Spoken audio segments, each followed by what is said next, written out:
The opinions and views expressed in the following program are those of the speakers and the host, and do not necessarily reflect those of Yoakley Scott Corporation and your sports network.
And hello, everybody. Welcome inside a Tuesday episode of Running Point on ysnlive.com, brought to you by our good friends, top right-hand corner of the screen.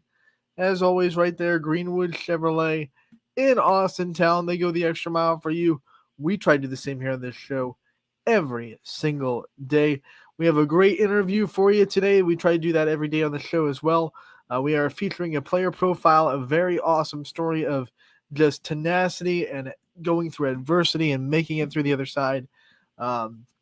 Taylor Fairchild, the goalie at Howland, I had a great chance to talk with her yesterday. So that's going to be the player profile that we feature on today's show. It's going to be an awesome time. We're going to go through the whole season with a lot of players to talk to and a lot of stories to be told. But first, before all that, let's hop into the scoreboard, brought to you by our good friends over at Burnett Pool Spas and Hot Tubs. The Ysn scoreboard is a great tool for the Ysn fans, whether you're at one of the games or watching one of our broadcasts. Hopefully both. You never know. Check out the screen while you're sitting in the stands. But either way, you don't want to look away from the action for too long, and the Ysn scoreboard is a great way to get live, updated scores from your favorite teams across the Ysn family. We have a great team behind the scenes that makes sure that this scoreboard is as live updated as possible. And it's all thanks to our good friends over at Burnett Pools, Spas, and Hot Tubs. The Ysn scoreboard can be found at ysnlive.com/scores. Let's hop into the scoreboard from yesterday, Monday, August 26th. We have Middle Ridge getting their first win of the season, 3-0 sweep of Lowville, another double-double for Ava Hewlett. They've played 3 games so far. She has 3 double-doubles. No shocker there. 16 kills, 12 digs. Gianna Wilson had a big day as well for the Rams, so the 2 seniors really picking up some time, and Brooklyn Gilardi also played excellent defense for the Rams with 10 digs. Sullivan Sandy had 28 assists on the day for Middle Ridge, so a good day for her as well. Middle Ridge gets their first win of the year over Lowville, 3-0 in the sweep, so the Rams look to carry momentum forward. Edgewood, a big win over Kirtland. Remember, Kirtland is the team last year, took a set from Crestview in the district championship game. A very strong program, so this is a big win for Edgewood at home inside the 440. 3-1 in 4 sets. Ashley Buehler St. John beats Lakeside in straight sets, 3-0, a big win for St. John, as we think they might be one of the best programs in that 440 Ashley Buehler County. Had a chance to talk with Sarah Howe and her Coach's Corner. Can be found on ysnlive.com to learn about all the great stuff they have returning this year. We saw a great performance from Jackson Milton getting the 3-1 win over Western Reserve, as Jackson Milton exercises, some demons. They've been having a lot of trouble with Western Reserve, especially the last 2 seasons. So to welcome them into the Blue Jays nest and get a big win like they did, very spread out offense. You look at their stats, they had, I believe, 4 different players with 5 or more kills. So a very spread out offense. Izzy Morrow for Western Reserve, typical day for her. She put up monster numbers, just not enough to get Western Reserve the win. 3-1, Jackson Milton gets the win in the MVAC Scarlet tier. Beaver Local, talk about balance. They had a bunch of girls with kills in the stat column against Bel Air as they sweep Bel Air 3-0 in the Beaver Dome. East Liverpool able to get the win over Cambridge in straight sets as well. We have Niles beating Lordstown 3-1 in 4 sets. Pymatuning Valley gets a win over Conneaut. That's the Lakers' first win of the year. Congratulations to them on the hard-fought victory. Hubbard beats East in straight sets 3-0. And then I'll talk about this game after we get through the scores, but I was at Boardman South Range, and it was one of the most wild volleyball games I think I have ever broadcasted, quite honestly. So we'll talk about that game a little bit more, but first let's get to the rest of the scoreboard. Mooney gets the sweep over Liberty in straight sets. Champion is 4-0 to start the season. They sweep Poland in straight sets as well. We have Cardinal beating Grand Valley in 4 sets, 3-1. And then last but not least, Hoban beats Brunswick 3-1. So while we're on the volleyball topic, let's talk about South Range Boardman. Just a wild turn of events in this game. South Range wins 2 competitive sets in a row and takes a 2-0 lead.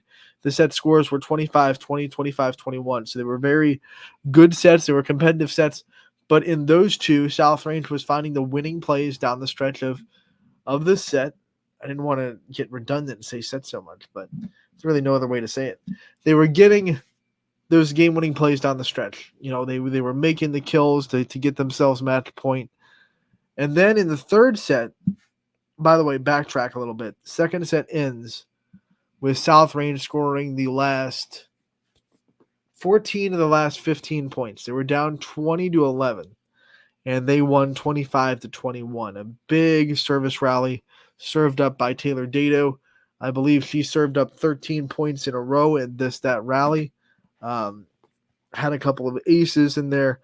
So her serve was giving Boardman a lot of problems, and South Range was able to come back from a set that looked like they were dead in the water. So they win that with all the momentum that you would think that they would have. But Boardman, they have this like next play mentality that is just, I wish every team could have it. They washed off the feeling of that set, and they know they should have won it. They came back in set 3 and dominated set 3, 25-14. It was not even close. Boardman got off to the same strong start they did in the second set, but this time they did not let off their gas pedal at all, 25-14.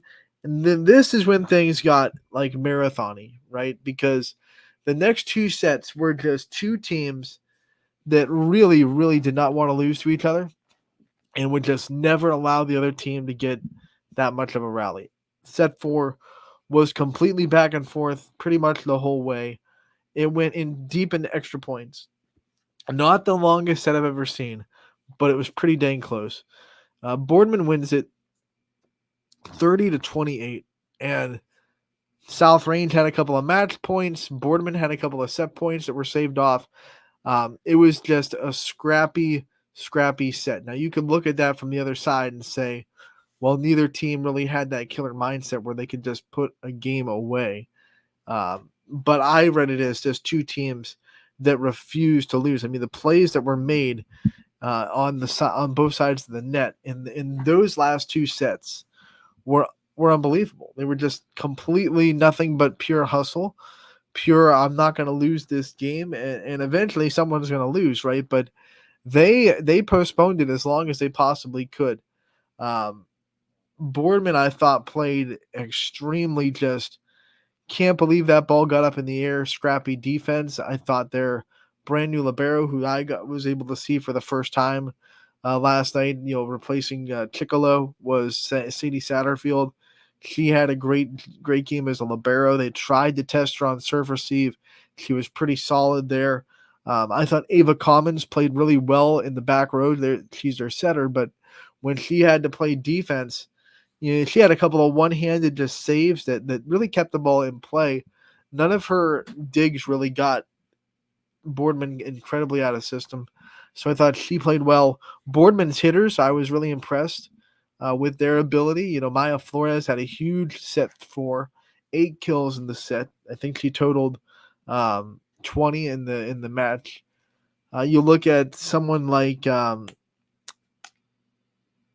Maisie Kaufman, who just had a great supplementary game, 13 kills for her. Um, Lily Ysn had a huge game out of the kind of the middle for Boardman, but they moved around quite a bit. So those three really were the solidified swingers for Boardman. They had a couple of other kills here and there, but those three were the ones that did the main damage. Was really impressed. And then on South Range's side, I was impressed with, Zwingler, the new setter for South Range, stepping into a new role. I believe she had over 20 assists. Anna Toy was Anna Toy, right? 30 digs on the night for her, 15 kills. So that's this typical Anna Toy. That's what you expect from the reigning freshman of the year. But then when you look at players that I thought really stepped up big, like Ella Krumbacher and Taylor Dato, who, like I said, served that big rally, had 19 service points total in the match. That's a big number. Like, you do not usually serve that many points in the match. That's a really, really big number. I thought Addison Freedy was playing really well, the lefty from the outside. In the first 2 sets, one of the big advantages they had, she was just kind of dumping it right over the blockers into that middle part of the defense with the soft touch. Boardman made nice adjustments later on, but that hit for Freedy was working extremely well the first 2 sets. I just felt like as you get more experience, you'll learn to counter adjust the adjustments.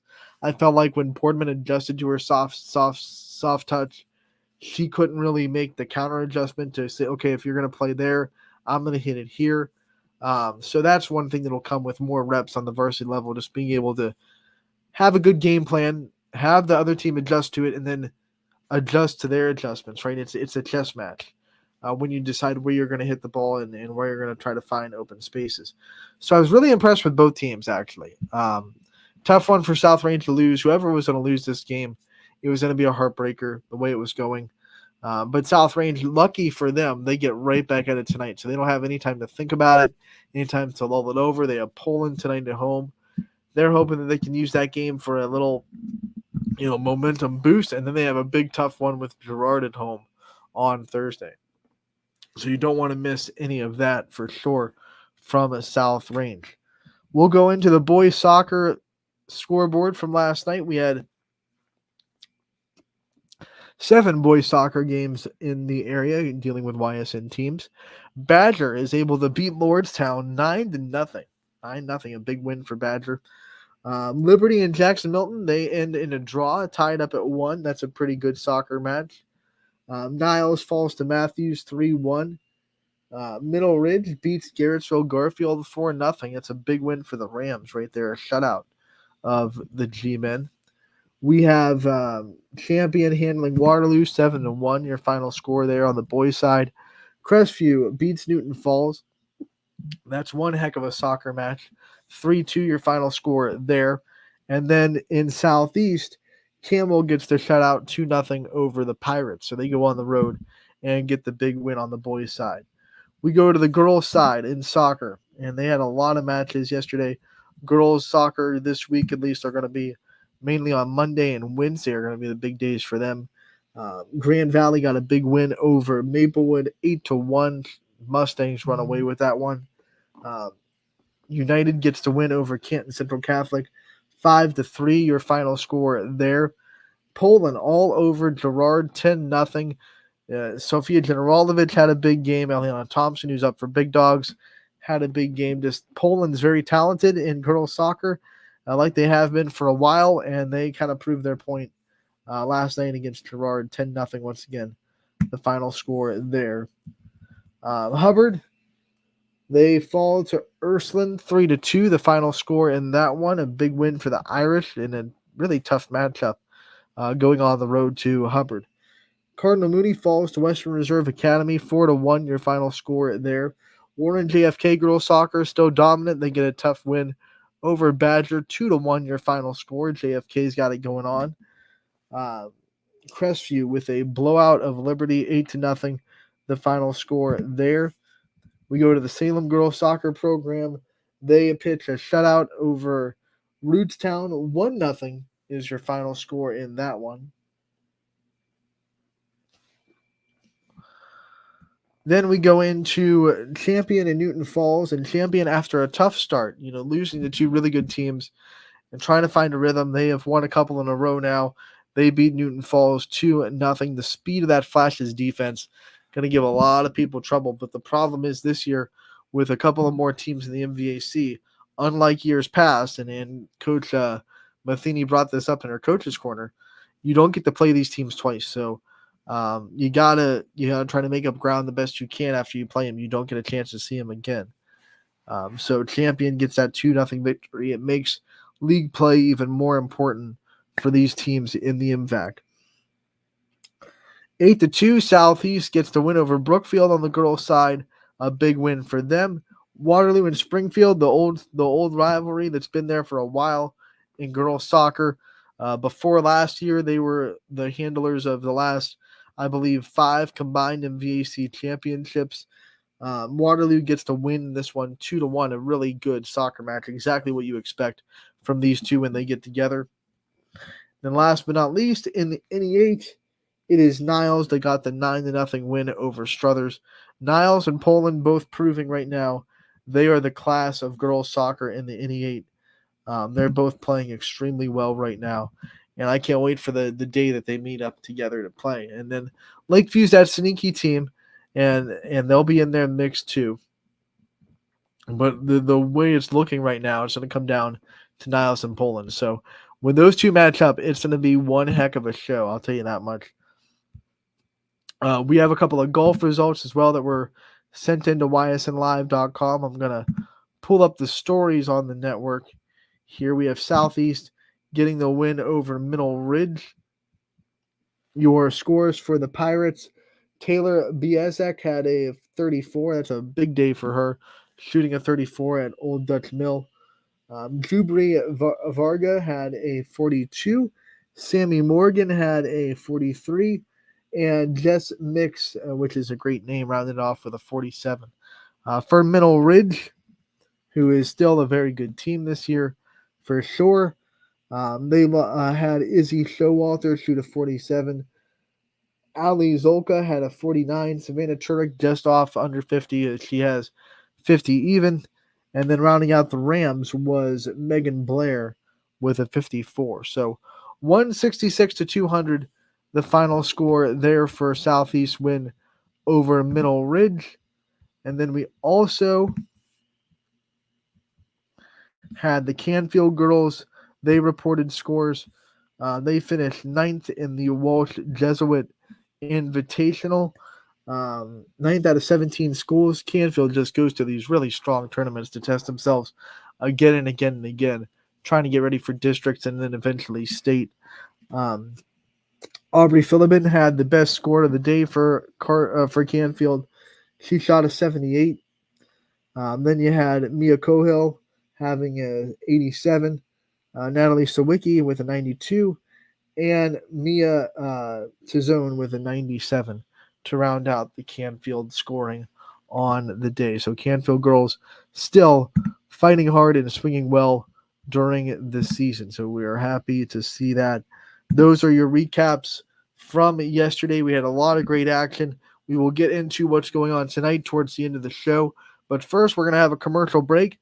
And when we come back, we will have a player profile from the Howland girls soccer team. Their goalie, Taylor Fairchild, will be featured on today's player profile. That's coming up next on Running Point, brought to you by Greenwood Chevrolet in Austintown.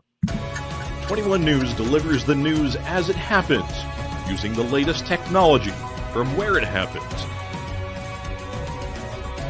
Live here outside the Mahoney County. On air, online, Wednesday afternoon weather update. Very dangerous. and on the 21 News social media platforms. I'm on the road right now. 21 News, the Valley's only locally owned source for trusted news since 1953. Craftsmanship to us is 60 years of pride and dedication. passed down from generation to generation. The hardwood floors that your kids take their first steps on.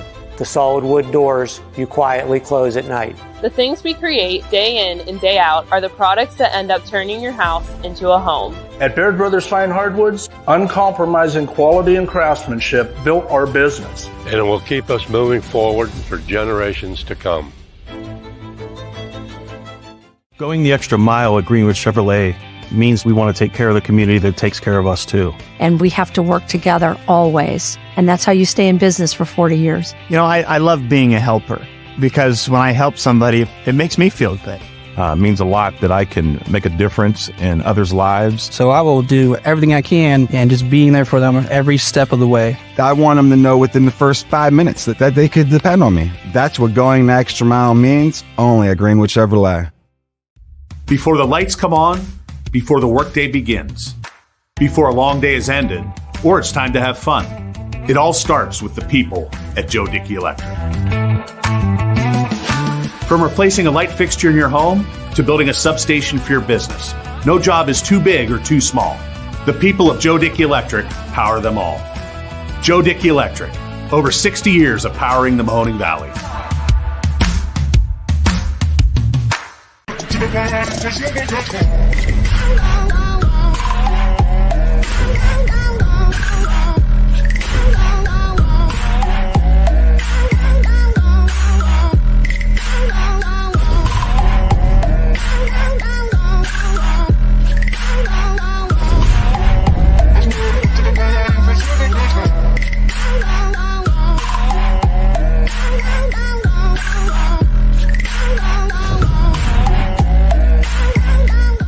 Now you can see every school, to the smallest school, to the intermediate schools, to the schools in the outlying areas. It gives you coverage that you could just never get to before. It's something that's great to experience, and it's opened up a whole new wave of sports viewership. The possibilities are endless here at YSN. Push the envelope every day. Try something new. If it works, great. If it doesn't, well, let's try another angle, and we just keep moving forward. My name is Mike Ackelson, and my sports network is your sports network. What can you do on over 5,000 acres? At Mill Creek Metro Parks, you can discover unique habitats and wildlife, create memorable family moments, experience history, heritage, and park programs, explore scenic landscapes, take time to relax and be well, connect with nature and each other. Come see what's new at Mill Creek Metro Parks. Plan your trip now at millcreekmetroparks.org. Going the extra mile at Greenwood Chevrolet means taking care of our local customers. And it's just a great feeling to put them in a vehicle and get them all excited about a new vehicle. At the end of the day, our goal is to be someone our customers can count on. And every day I'll go the extra mile for the community so they can trust us. To do anything that would convenience the customer or make them feel more at home. Realizing, number one, that we're here for them and that we're not going to go away. That's what going the extra mile means, only at Greenwood Chevrolet.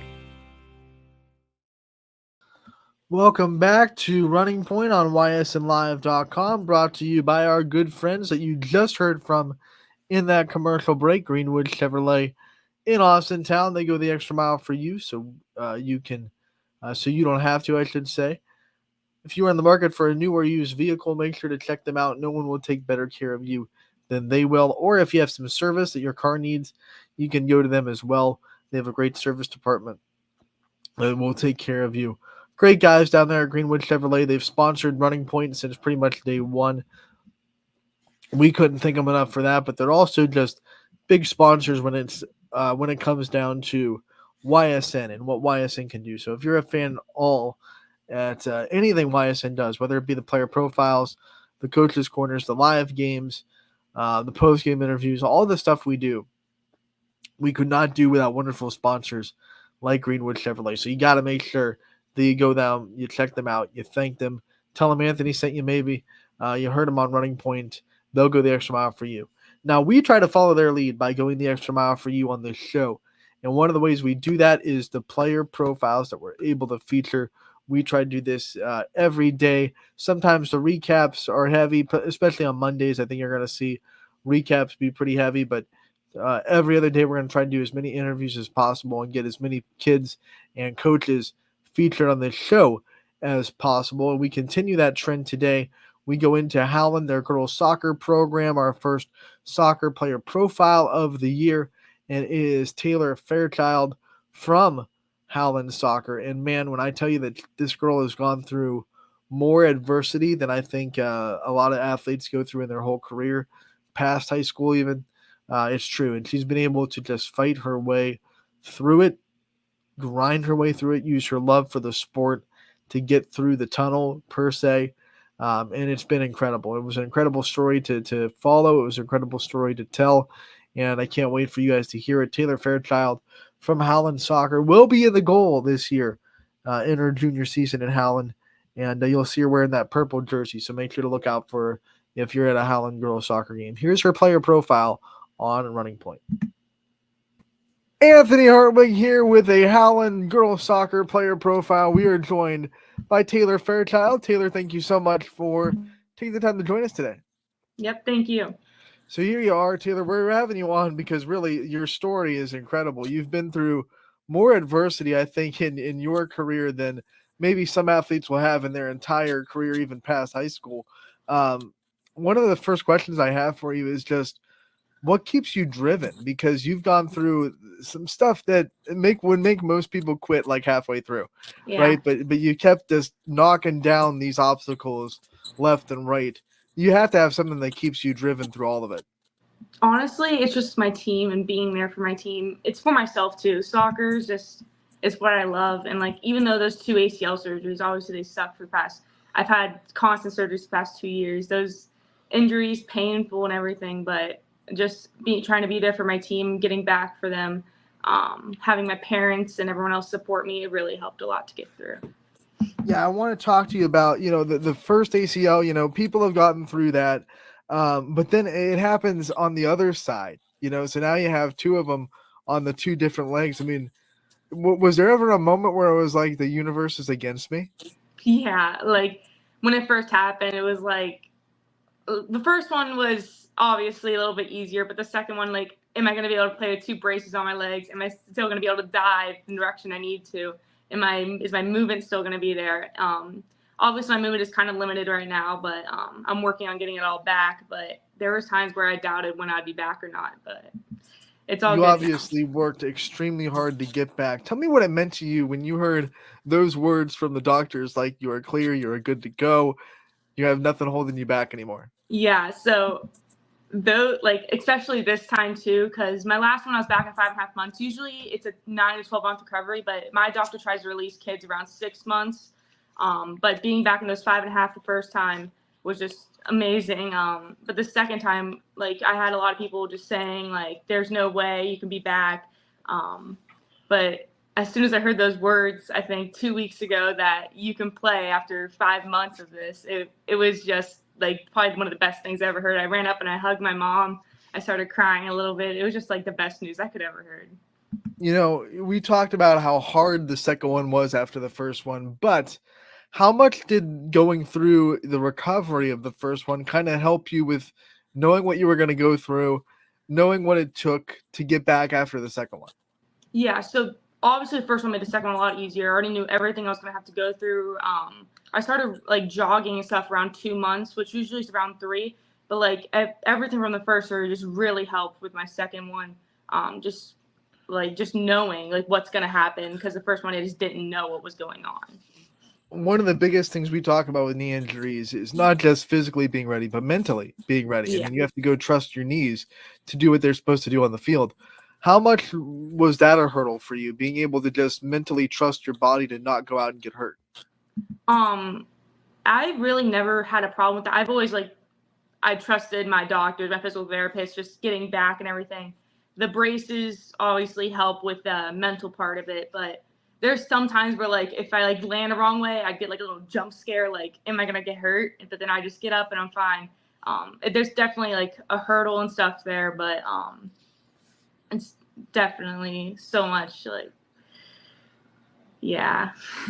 I want to talk about the support system you've had through all this, because you don't get through it alone. You know, we're talking about how strong you are, which you are, but you obviously have people in your corner. You have people that are building you up. Who were some people that you think were intricate in getting you through all this? Well, obviously my parents, my sister, my physical therapist, Troy Parks, they helped so much with the mental part of it. There was probably like 2 months ago where I really didn't think I was going to be back, and just my dad just really helped me through that. He helped me still work, like throwing the football with me in the backyard, like stuff like that. My teammates, they would come over and just talk to me, just be there. And like they would talk to me at practices, like during the preseason when I couldn't play, like they would just talk to me, just ask me how everything was going, and it really helped. Now let's talk about this team you're on, class of 26. So you're officially an upperclassman, asked to be a little bit more of a leader on this team now as one of those ones that have been through it for a couple of years. What's it like going into your junior season and trying to be a little bit more of a leader this year as a junior? Yeah, so obviously like helping the freshmen out, like trying to get the freshmen to fit more, like kind of fit in with the team. There's obviously like I have a lot more weight on my shoulders, having to talk more, communicate on the field, communicate off the field, just helping people through things and stuff like that. A lot of players go into a season with certain personal goals, stats, whatever it may be. I know your first goal was just get back on the field. Now that you're there, what are some goals you have for this season? What are some things that you think you want to accomplish? I really want to get at least probably around 7 or 8 shutouts. I really just want to, knock those off. My goal in the beginning was, so when I first got my surgery, when I started punting again, my punts weren't as far, but I've worked that out, and now my punts were back to where they were. But I definitely want to work on my distribution and stuff again. Just knowing where to be, everything, communication, stuff like that. You get to go out and represent Howland, every night. You get to put that tiger on your chest and just represent the school system. What makes you proud to represent the community and to be able to say that you're a Howland Tiger? Howland is a great school. I mean, I don't know if I really want to go anywhere else. Just the school's great. The teachers, staff, everyone, the students. There's obviously some up and downs, but everyone's really great. I'm really proud to wear the Howland Tiger every night, support just everything. I almost said wear the orange and black, but you wear a lot of purple, Yeah, I do wear purple. We've seen the purple. Yeah. But let's talk about just being a goalie. I like talking to goalies because I feel like there's this mentality that goalies have that you can't teach. It's something that you either have or you don't. You're out there on an island. You're the last line of defense.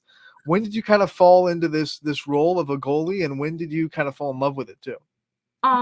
Well, I didn't really start playing goalie until about my 8th grade year. It was competitive Howland soccer, so we just play at Howland Park and stuff like that. So I was the goalie there, but I never really was committed to it. It's just something I did. But I went back to club soccer at SVA, and one of my friends said how I was a goalie at competitive soccer, and my club coach is also my Howland coach, Greg. He's a great coach, but then he started training me for goalie that whole winter, and then freshman season, that's when really my heart fell into it. Just there's something about everything, it's just, I love goalie. I mean, you can save the game, and you absolutely can. I mean, talk about one of the couple of things about goalies that I think I want to know what's going through your mind. First, the other team has a breakaway, right? And you kind of are understanding it's going to be me and this girl one-on-one. I'm the last line of defense. What's going through your mind in that point? I just need to get the ball. I need to get the ball away from the net. Just do everything I can just to stop that ball from going in. And then maybe one of the most popular points of a soccer game, or definitely the one that gets the most looks and highlights, the penalty kicks, right? Everyone loves penalty kicks. Yep. What's your routine for a penalty kick?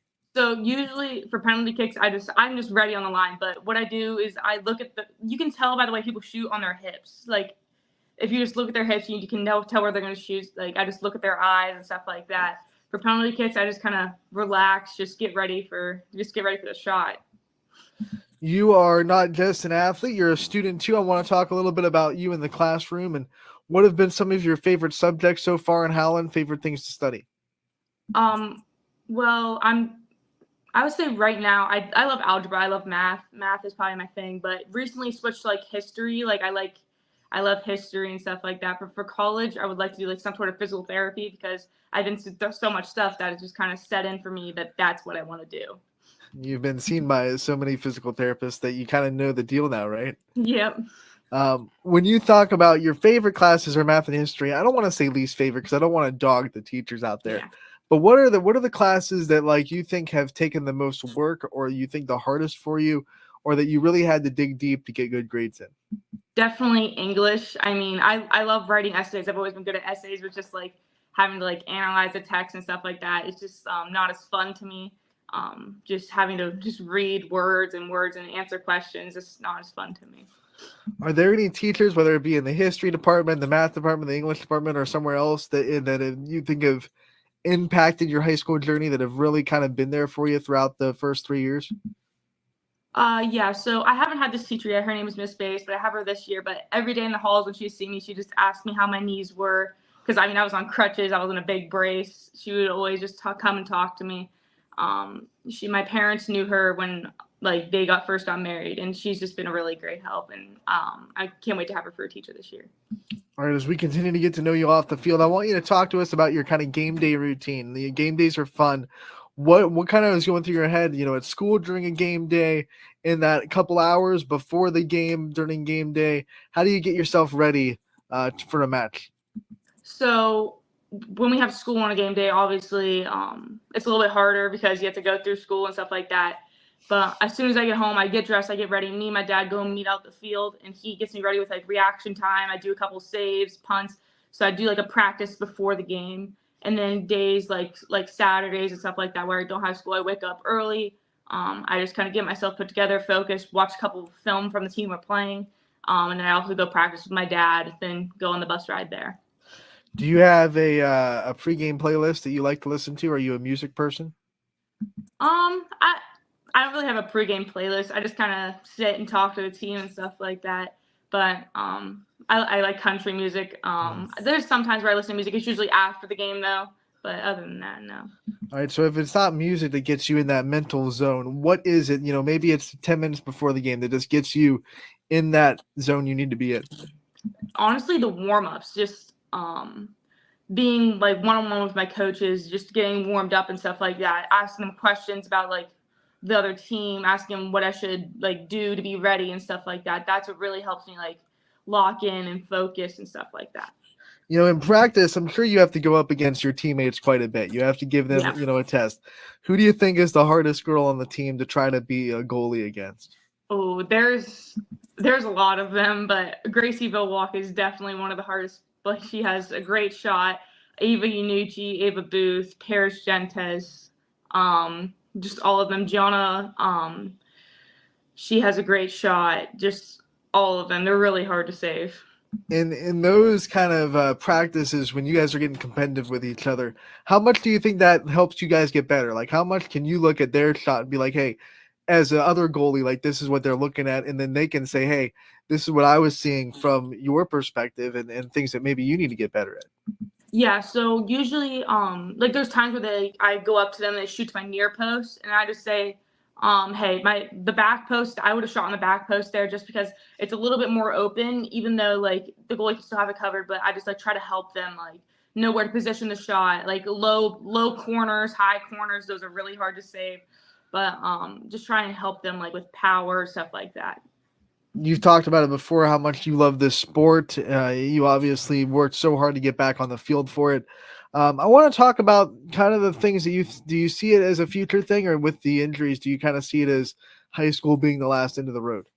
I definitely want to go to college. I really, the division really doesn't matter to me that much. Obviously, I like to go D2, D1, obviously. But I wouldn't be mad with D3, but the injuries and stuff, that's obviously a little downfall. But if I do get injured again, like with the surgery and stuff like that, I would probably end my career high school just so I could save my body for the future. Let's also talk about kind of where you'd want to go. I know you probably don't have something narrowed down yet, but as far as kind of a state or an area, like, do you want to travel? Do you want to stay close to home? Do you have an idea of that yet? I don't want to go too far away. I'm fine with like probably like at maximum probably like 12 to 14 hours away. I don't really have any colleges I'm like necessarily looking at. I'm just looking everywhere, trying to figure out like the best colleges for schooling for what I want to do. I'm just looking all around right now. If you could live anywhere, right? Any state in the country, do you have like a dream state? Do you have a dream place? Yeah, I really love Kentucky. I know it's kind of weird, but I really love Kentucky. We went there for vacation a couple times, and just I love the scenery and stuff there. We used to live in Florida. It's really nice there too.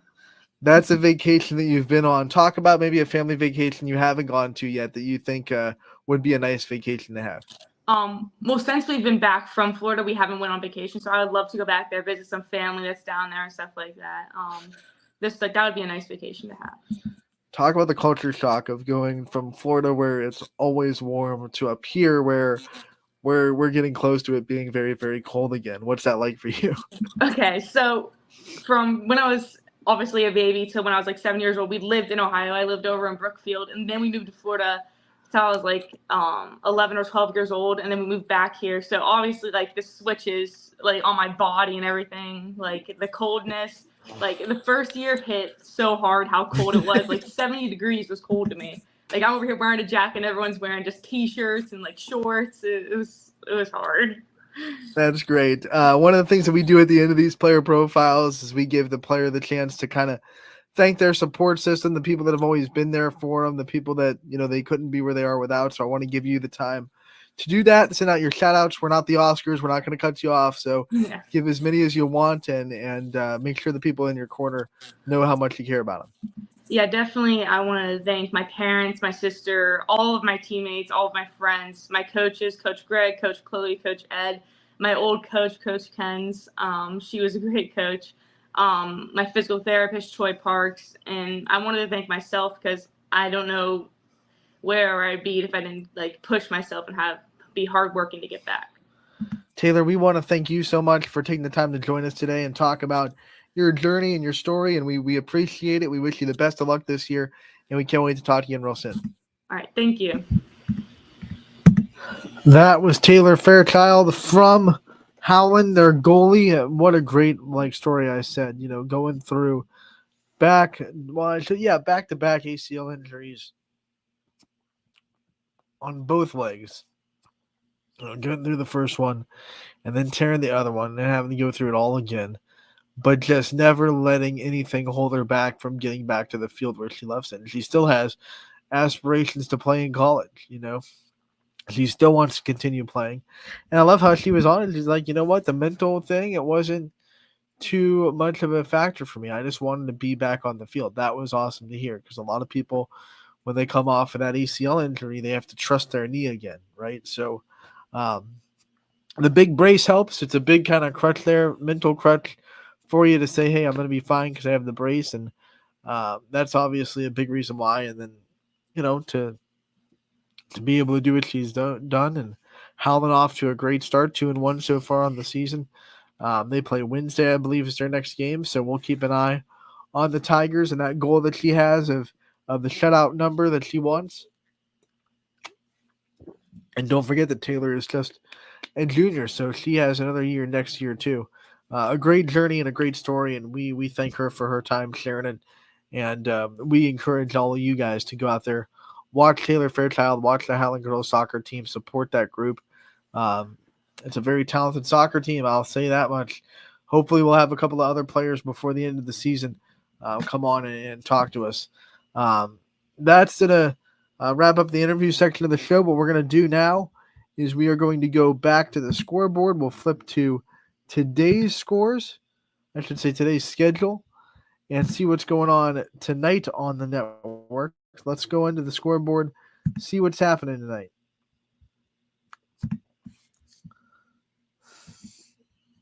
So let's scroll down and we'll get to tomorrow. I mean, today I should say. It's tomorrow on the sheet. So here we are, Tuesday, August 27th, 2024. And there's a lot of volleyball going down tonight Salem hosting Alliance to start us off. Jefferson, who is right now number 2 in the power rankings. Big one with Berkshire. You have St. John hosting Bloomfield. West Branch EBC play with Minerva. Beaver Local hosting Martins Ferry, trying to make it 2 wins in as many days. The Beavers had a big win last night over Bel Air. Grand Valley will be hosting Matthews tonight. Fitch traveling to Ursuline. You have Pymatuning Valley traveling to hosting Badger.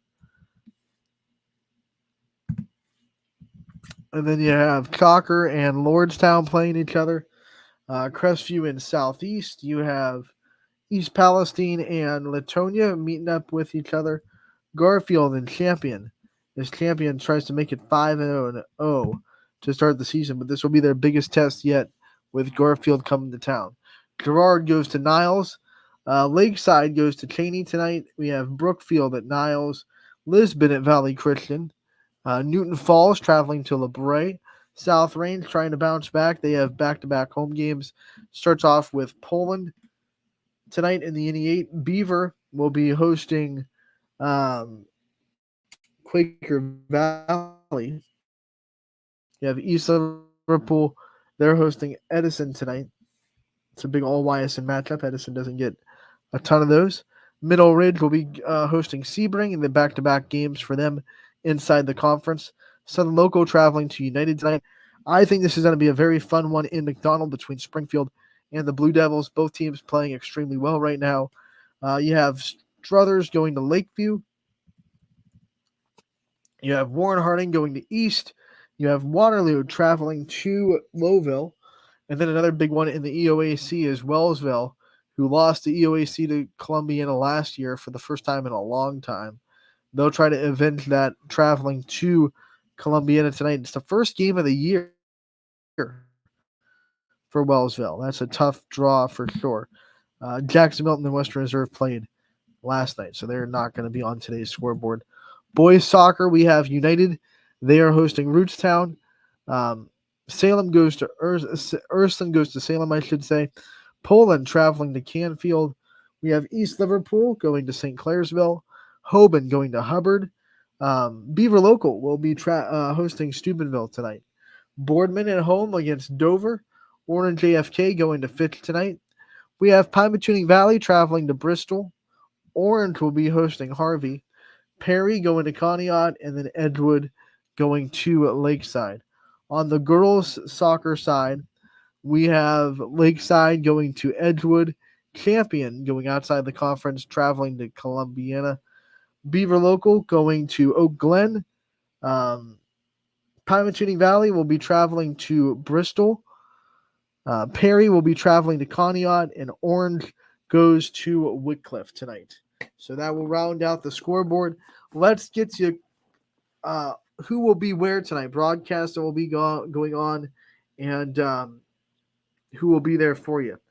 We will have 2 volleyball games on the network tonight. Chris Sigler will be in Beaver Local for their matchup with Martins Ferry, and Joe Eusebio will have that big matchup in Columbiana between the Tigers and the Clippers.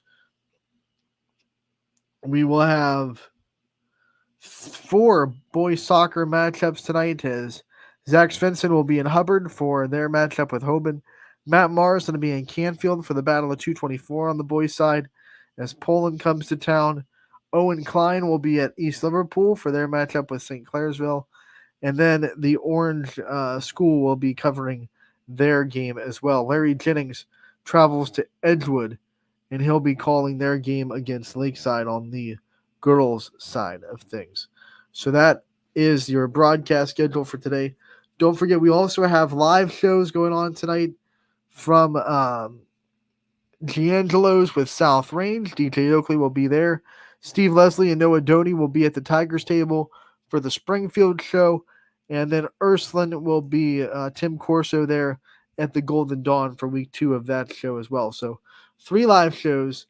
We have volleyball and boys and girls soccer on the network tonight. So a bunch of action to check out. ysnlive.com/live is where you can find it. Make sure to tune in and make sure to enjoy all the wonderful athletes we have in the area. That'll do it for today's show. We want to thank you so much for tuning in today. Have a wonderful evening. Cover all your volleyball and soccer needs. And we'll be back tomorrow to recap it all with Scotty Mincher as my sidecar, like every Wednesday. Can't wait to have him on the show again. And we can't wait to see you again. Come back tomorrow 1 to 2 on Running Point, brought to you by Greenwood.